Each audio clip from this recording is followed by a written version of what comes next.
It is Thursday night. That means another episode of Unpopularre Reviews Top 5. Top 5, Top 5, Top 5. And today, you see them, you feel it.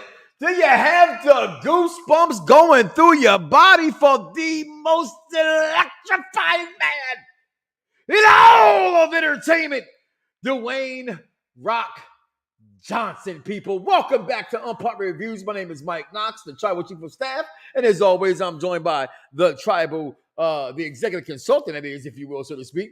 How are you doing tonight, sir? Are you well? Are you there? Are you done?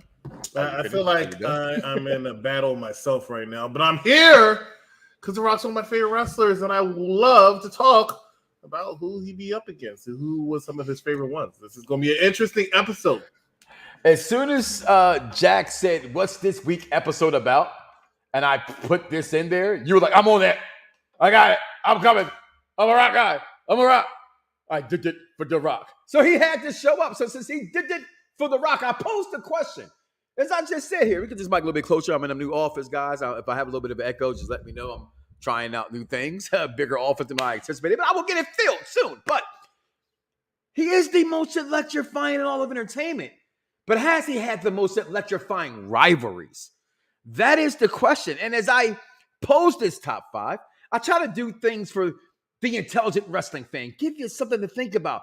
Things that make you say, But nobody's right or wrong. It's your top 5.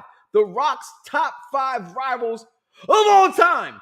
And I'm going to start it off with my number 5 on this list. Because frankly, I found it hard to name 5 Rock rivalries.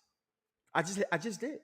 They were beneath him. They were beneath The Rock. They were like a boot to a donkey's ass to The Rock. So a lot of these people, they wasn't really great rivals. It was just The Rock smashing them like his little baby cousin is doing today in the WWE. But number 5, I could not go because it was built as once in a lifetime. And it happened twice. But it mattered because for the 1 year leading up to WrestleMania 28, my first WrestleMania we talk about all the time, storyline-wise, I went for Jonathan Horatio, John Brady Cena in this moment.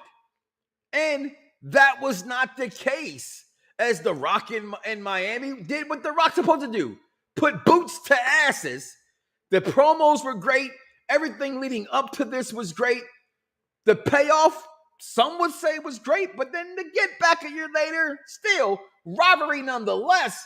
For me, John Horatio Rodriguez, Tom Brady Cena at number 5 for top 5 Rock opponents, rivalries of all time. Executive consultant, what you got? Not John Cena and The Rock, that's for sure. I had to go with something from his earlier days. And actually, this going to be very interesting because The Rock is one of my favorite wrestlers of all time, and his rivalry against one of my favorite wrestlers of all time, I thought was fantastic. I thought they had very good matches, culminating in No Way Out in 2001 for the WWE World Championship, and that is Kurt Angle. No, I'm sorry, not Kurt Angle. Damn, I'm gonna say that's not Kurt Angle. That's Ken Shamrock. That was an honorable mention. Spoiler alert. Okay, but Kurt Angle, because he's going to drink a big glass of milk. That, because if he didn't say that line, there would have been no milk truck. That is my number 5. Kurt Angle, Rock, great promos leading up to the matches. They had 2 good matches, one in No Mercy, which Kurt Angle, was it No Mercy? I don't remember. Somebody will correct me. This is strange that I don't remember. But for the WWE World Championship, which Kurt Angle won because of Rikishi, and then No Way Out, which The Rock won and got his title back. Very good rivalry there. The Rock, Kurt Angle.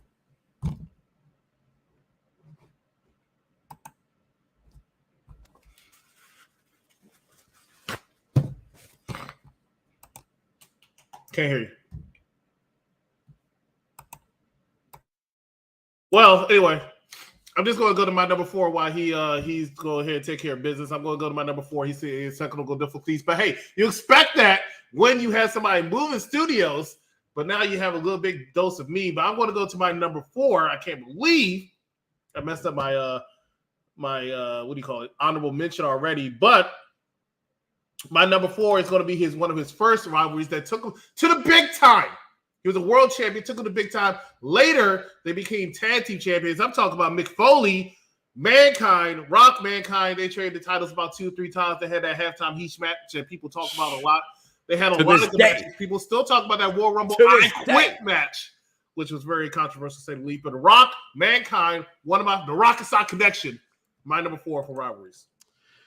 Again, as I was trying to say, Shamrock at number 5, love him at number 5. I definitely had him as an honorable mention, as you mentioned. Spoiler alert for that. Number 4 for me, though, would be The Rock and the Dead Man, The Undertaker. And then in different levels of this rivalry for me. Again, I look at this top 5. The Rock is, to me, without question, the most electrifying man in wrestling history. Rivalries, I felt them hard pressed. As I said, Shamrock, was it really a rivalry? He kind of ran roughshod over Shamrock for a while there, even though the Intercontinental title was online a lot in those matches. But Rock, Taker, whether it was Dead Man Taker, whether it was Big Red Devil Taker, I just thought was a good rivalry for them at number 4 and a good stepping stone for The Rock to go. If you watch Young Rock, how much he actually appreciates and values The Undertaker in his opinion. So for me at number 4, I got Rock and The Undertaker. I did miss a little bit of that, so I'll go right into my number 3. And then we'll talk some honorable mentions here, guys. Comment below. Let us know your thoughts. Make sure you go out there as well. Like, follow, and subscribe to the program. It's his top 5, all right? And listen, guys, this weekend, unpopular review, entertainment, wrestling, you name it, we are going to be here. Revolution's coming up. We got WrestleMania's around the corner. So many different things. Creed 3 is coming out tonight. I shouldn't be there, but I'm here with you. Where else would I be? But number 3 for me on this list, tell you right here, right now, you just spoke about it. The Rock and Sock. Not the connection, the rivalries. I talk about it all the time. To me, one of the greatest I Quit matches of all time, where Mankind never quit. He whooped his ass so bad that I have a recording and tell him that he quit. Halftime, he just spoke about it. Okay, you name it. These guys. You talk about Mick Foley. Mankind was that guy to put somebody else over. If you need to get a beating on somebody, you want somebody, look very, get over on somebody. Why not beat up the guy that everybody feels bad for? Missing an ear, feeling bad. He's this, he's that, but he is an Hall of Fame on the left. Mick Foley, Mankind, Rock, Mankind. Number 3 for me on my list of The Rock's greatest rivalries. That thing can go on and on to this day. That rivalry still exists in entertainment. My number 3 was already mentioned. I believe it was your number 5. Oh, him and John Horatio Rodriguez, John Cena. No, I don't know about John Horatio. I know about John Cena because you can't see him. WrestleMania 28, he said we mention it all the time. Guess what? I'm going to mention it because I mention it all the time. My favorite WrestleMania I've ever been to, I've been to 5. My favorite WrestleMania I've ever been to, the electricity in the air. Ladies and gentlemen, this is the main event. I just saw an interview with Chris Jericho for the 14,000th time, talking about how his WrestleMania main event, it didn't really feel like the main event. It felt more like it was Rock and Hogan, but of course they went on less. So it's just a matter of how do you perceive the main event? Do you perceive it as the match to draw most of the people to the show, or do you see it as the match that went up last? This match ended up last, and it's the match that drew most of the people to the show. No disrespect to the WWE World Title, no disrespect to the World Heavyweight Championship, no disrespect to the Hell in a Cell, which was also phenomenal. But this match right here, even though they had 2, and like I said all the time, just like he doesn't talk about HH, I don't talk about Twice in a Lifetime. I didn't go to New York for that WrestleMania because it was Twice in a Lifetime. I felt robbed, right? This was the match, and it lived up to the hype. This match was so big. This rivalry so big. You say the jokes all the time, but this is truly was 1 year in the making. The day after WrestleMania 27, they said, this is it. This is the match. This is the place. This is when we're going to do it. And they built it up for a year. And it worked. It worked. It did. As he said, it worked. And it was still very, very well done. Loved every moment of it, all the way up to that match. And then, of course, the rivalry was over. But my dumb ass went for Cena. I thought Cena was going to win. I thought he should have won off for storyline purposes. Right. He should have won because Rock was not there. to take the title. Well, he wasn't winning for a title. He wasn't there to take Right. the W. He was there to put Cena over. But of course, they already decided that they were going to just like give all of us the FU. We're going to do a rematch. I appreciate it. I never do it. I don't talk about it. Right? It's like Chris Benoit to me. That's my number 3, John Cena and The Rock. This JL guy. Look at these comments, guy. You listen. You must be related to Elvis. Okay, you related to Elvis. Okay, all right. Because you're look at even what's going on, everybody out there. Walter and so forth going on. What's going on, bad guy Jack? What's going on, JL? I'm going to do something right now as we're at the halfway point here. And I'm going to start with the honorable mention because that's what we go with this at the halfway point. We go to the honorable mentions because when it comes to the Wayne Johnson, Chauncey, if you will, so to speak. What the hell is you took my stuff out of there, bro? I literally had it right there. I know I did because I had it before you came in here. It was there. 100% it was there. It was there. So give me a second because I do work, from home. I get to work from home. First of all, we're on the wrong studio, but go ahead. When the last time you've been here for a top 5? We're in the wrong studio. What makes it the wrong studio, sir? Because this studio should only be used on Mondays. Well, I run this show, so a lot of things that be in here I like to use, so I ain't got to go find it. I can't put them in both studios. Okay, but you know what I hate about StreamYard? You put them in here, you can't take it out. You can't download it from here.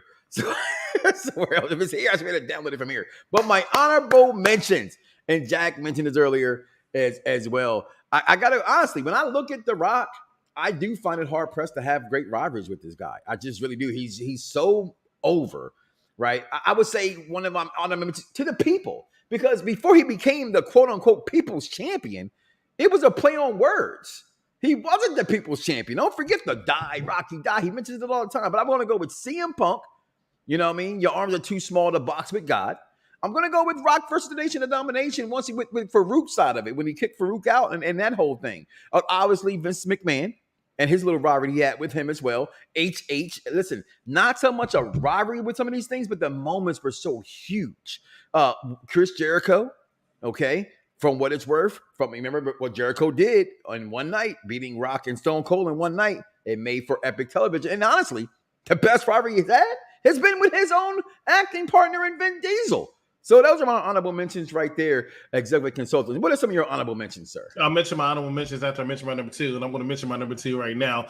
And that is most people's going to be, not most people, I'll say good 40 to 60% of people is going to be their number 1. And that is none other than Triple H. God dang it. Allergy season. Stone Cold Steve Austin versus The Rock is my number 2. 60% of people? I'm going to go like 85% of the people will say that. 40 to 60, I think. 40 to 60% of people. Stone Cold Steve Austin, The Rock. 3 WrestleMania matches. A few before, which people don't remember, their main event spots when they were feuding over the Intercontinental Championship and they threw the Intercontinental title in the river, all that other good stuff. Great rivalry between 2 of arguably the most popular wrestlers and the biggest superstars of all time. Rock, Stone Cold Steve Austin. Honorable mentions. No, I can mention. I was going to wait for you to do your number 2, but that's fine. Okay, well, honestly, I already mentioned one, which was Ken Shamrock. Yeah, I knew that. That one was a part of your honorable mentions, and I can, depending on the week, it actually might be number 5, and I might move Kurt Angle and Rock to honorable mention. But I love their Royal Rumble 2002 match so much. I love their promos together. 2 of the best talkers on the mic. That's Rock and Chris Jericho. That's just, the whole little thing where Michael Cole was in the middle of them when they first Chris Jericho's first ever time he actually came on, he sparred with The Rock. Yes, he did. When he first stepped out, one of the most epic times of all. You know what I mean? Correct. Like one of the biggest debuts of all time. When Chris Jericho and The Rock were backstage talking to Michael Cole, and Chris Jericho told me he'll give a monkey's ass and use The Rock's phrase. The Rock used the phrase against Chris Jericho. It was a great time. These 2 always had great feuds. They put on good matches. They never had a bad match together. Rock and Chris Jericho, and then of course I showed Rock and Ken Shamrock. And I think Ken Shamrock was the first feud he had, in my opinion, that pushed him to a different level, so to speak. Not necessarily main event, but got more eyes on him seriously. was The Rock versus Ken Shamrock. Again, somebody's ass The Rock whooped with a chair. He hit that man flush in the freaking face with a chair. Like, bam. Okay, I get world's most dangerous man. He really took it to him, and Shamrock had some great moments to me. Just the rivalries, because it's not a Shamrock thing. I think Shamrock should be a Hall of Famer. Okay. I think Ken Shamrock was perfect for the WWE when he came to WWE, and I think he did a really tremendous job. I think he brought eyes on the product. They weren't number one at the time, but I think he did bring eyes on the product that allowed them to grow and with a little bit of legitimacy too. So I completely agree with that. I don't think he gets the respect that he deserves, because since he left, they never mention him. No, I don't know what happened. I don't know what happened, because they don't mention him at all. Go Google Mike Knox, available on all podcast platforms, and go look up that interview I had with Ken Shamrock. I interviewed him twice, by the way. Number 2, I'm with you, and that's why I go with that list. I do not think what everybody else thinks, that this is number 1. Him and Stone Cold had great moments together. The rivalry is great because #wrestling is storyline.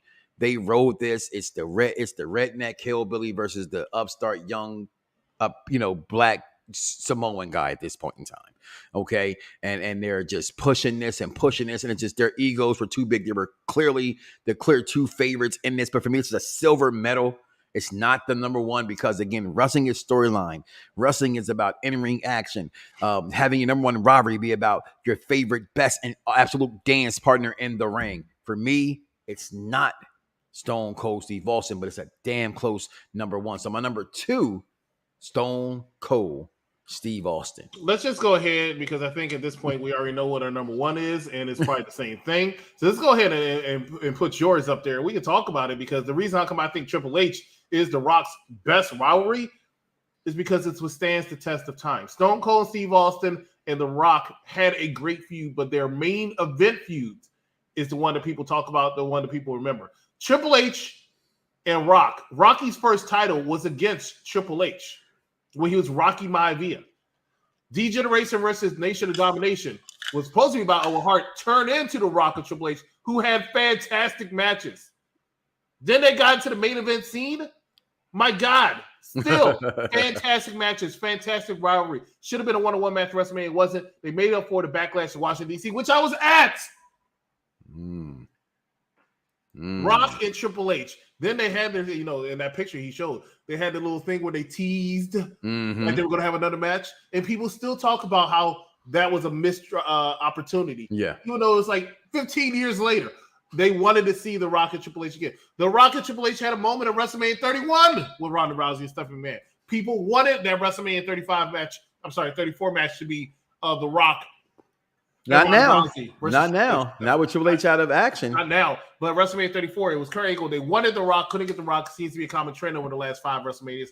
They wanted The Rock, couldn't get The Rock, so they used Kurt Angle.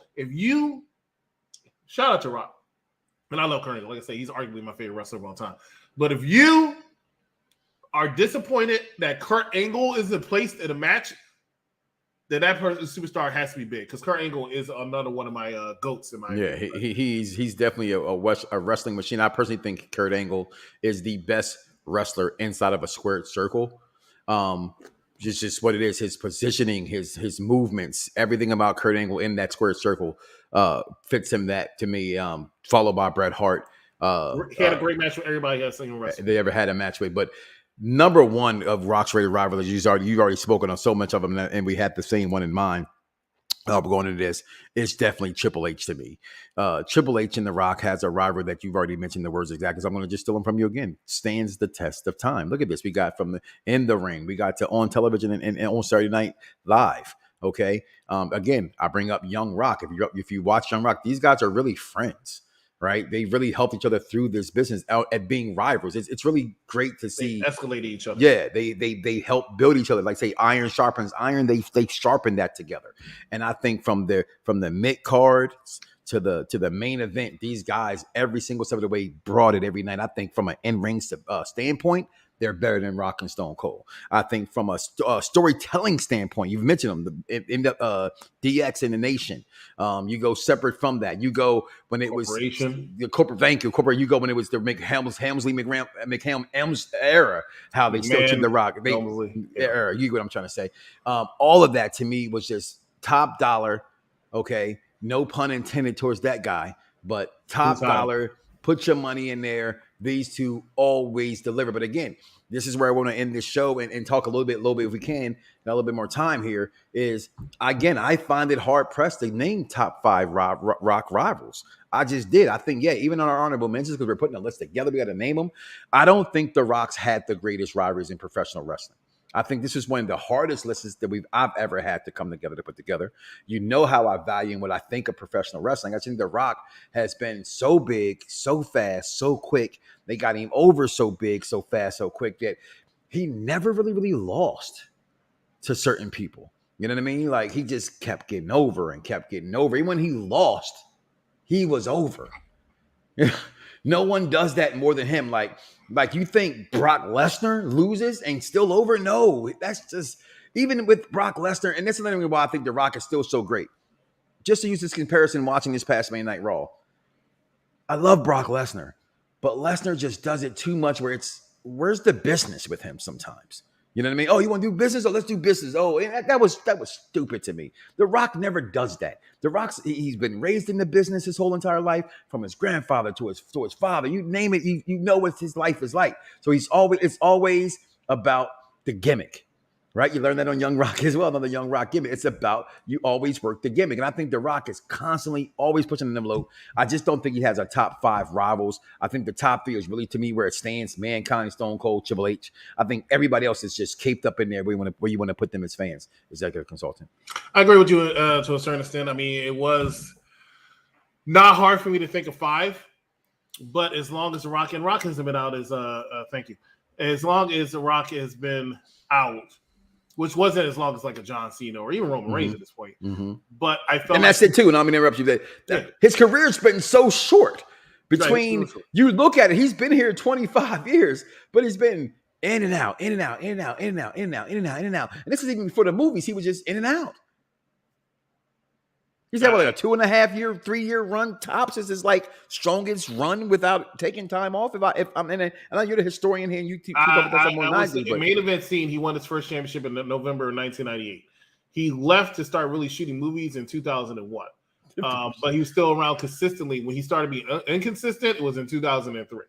That's when it was pretty much done. Yeah. Right. So think about it. That's a 5 years. 5 years. It was a quick 5 year too, because things was fast paced then. So it was a quick 5 year span.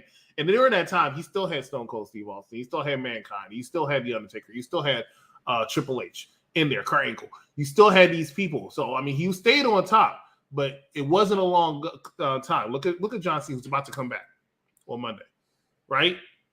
John Cena has been main event picture since 2005. Now he started to fizzle out in 2016, but just look at but he put in a good 10 years strong was a great motto. Right. Exactly. Okay, the man put in 10 years strong. So to your point, and even going more into it, my top 5 was solid. Like I said, I could switch Chris Jericho in there with Kurt Angle. That's fine. But I see what you're saying. I was able to get my 5. But it wasn't as easy. Like there's some people, like we said, The Undertaker. I think we did Undertaker one. Yeah, I had him. I have Undertaker at 4. So just to recap real fast, I have John Cena at 5. Okay, I have Undertaker at 4, which I disagreed with. Mankind at 3, Stone Cold at 2, Triple H at 1. Yeah, and I disagree with The Undertaker one because I never thought they had that good of rivalry. I thought they were again. I felt it hard pressed. So if you want to take him out, and like I said, if you want to put it, I really heavily considered Ken Shamrock. I just really did. I did the Ken Shamrock, and of course, because I put him as honorable. But to me, Taker beats. How did the Undertaker? Rock. If there to be a rivalry, you have to lose. How did the Undertaker elevate, or what was memorable about the Undertaker and Rock rivalry? See, like, and this is why I put it in perspective. When you talk about Rock and Ken Shamrock, you mentioned sure shot. Right now, what happened with the Undertaker and Rock? One of the greatest tombstones ever. The Rock's a showman. Okay, like you ever see him get when he gets stone cold stunned, he just so what tombstone are you talking about? Just you name them. All their matches were good. What stood out I'm telling you everything. I've answered your question, child. Their match on Raw. Their match in Unforgiven. The 6-pack challenge match. I can go on and on with Rock. I mean, I got to Google. You're gonna ask me about my memory about matches. I'm telling you, every match I've ever seen. Rock and Undertaker had a world title match at King of the Ring 1999. Okay, that's it. The current now. Huh? That being said. Okay. No. Rock Undertaker. It's your opinion. I'm gonna put Rock and Taker before I put Rock and Kurt Angle. Again, I'm actually the same thing you asked me. What stood out between Rock and Kurt Angle as a rival? I just told you I'm going to drink a big glass of other than No Way Out. Like, what do you have? Angle took the Rock's title. Rock took the title back from Kurt Angle. Undertaker took the Rock's title. Taker took the title back from the Rock. What's your point? When was that? Did that not happen? When was it? In 2002. And what happened in 2002? What was that? No Way Out. The second No Way Out, right? With the second No Way Out match. All right, you win. You got it. What do I have? I can let me Google it for you. You already are. But I'm not doing it right now. No, right now I'm looking at comments. No. I know what happened. I know it was a triple threat match. Okay, when the Rock won the undisputed title. I remember that. That's when he dropped it to Brock Lesnar. We've been through this on a plane. Okay. I already know. Okay, I know. Right, so I'm not challenging your. I wasn't necessarily a rivalry for him. No. You know what you got? Hey, to me, but Kurt Angle's not a rivalry for the Rock. Yes, it was a stepping stone for Kurt Angle. I disagree because I remember The Rock joking about Fat Kurt Angle had this little fascination with Stephanie McMahon. Like, it was just that's The Rock with everything. You keep calling him a Rock and Undertaker, in my opinion, just never had it. I mean, I remember Rock talking about Undertaker's 33-pound head rolling. I would go Rock and Paul White. I thought about that. Rock and Big Show did have a bit of a feud, but. It's just, I think because it's Kurt Angle, you just want to say, "Oh, that's a good one for Kurt Angle." No, they were this short. They were this short. Triple H Rock, greatest SmackDown of all time. Shawn Michaels super kicks the Rock as he's sliding in for people's elbow. That was possibly the greatest match I've never saw. You never saw that match? Shawn No. I would go Rock and Davey Boy Smith before I go Rock and Kurt Angle. You're freaking kidding me. That slide was not that serious. What the Alpo match, the dog food match on SmackDown? You might as well go Rock and Billy Gunn if you're gonna do that bull crap. That's my point. I just don't think The Rock has had great rivals. He's gone against everybody. He's The Rock. He's gone and made fun of everybody. That's what he does. But it's only 3 people that has given The Rock his claim to fame: Triple H, Stone Cold, Mankind. I just have to put the Chris Shamrock in there. That I told you I wouldn't argue that. I would not argue that. But for whoa, she's saying shut up, bitch. Whoa, Charmaine. Rock said that to Triple H. Oh, okay. I was like, Charmaine, your language. Where's the baby? Okay. With that being said, guys, we're gonna get out of here. Another episode of Top 5. We want to thank you guys for tuning in. Please again tune in every single Thursday night. Moving them up for the 8:30s here for you guys to come in and check in with us. So again, welcome to Top 5. Make sure you guys go like, follow, and subscribe to Top 5, and not just Top 5 on Pop Review. If you're a Creed fan, again, Creed comes out this weekend, as in tonight. Look out for the Creed review either Sunday or Monday. We're going to try to bring that to you as soon as possible so we get enough people out of the theaters to go see it. Okay, I personally can't go see. Well, I lie. I bought my ticket for Sunday. Okay, so I'm go see it there. Chris, what's coming up on UPRE this week? Star Trek 9, Star Trek 8, as well as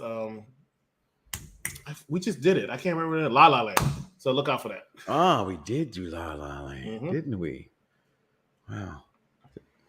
Thumbs up or thumbs down. We'll find out when you review La La Land. Listen, guys, we're going to get out of here. Come back next week. Listen, guys, comment below. Let us know what top 5 you want to hear. What top 5 you want to see. We did top 5 companies not named the WWE. It's the last one we just did. Make sure you go check that out. I put Jim Crockett Promotions as number 1. A lot of people put WCW. It got to be, to me, NWA. Again, a lot of things in the line. Look out for the Mike Knox Show. And shout out to everybody who's been tuning in and checking us out, guys. Listen, we're going to get out of here. We see you next week. Top 5. We are out of here, as they say. Fingers.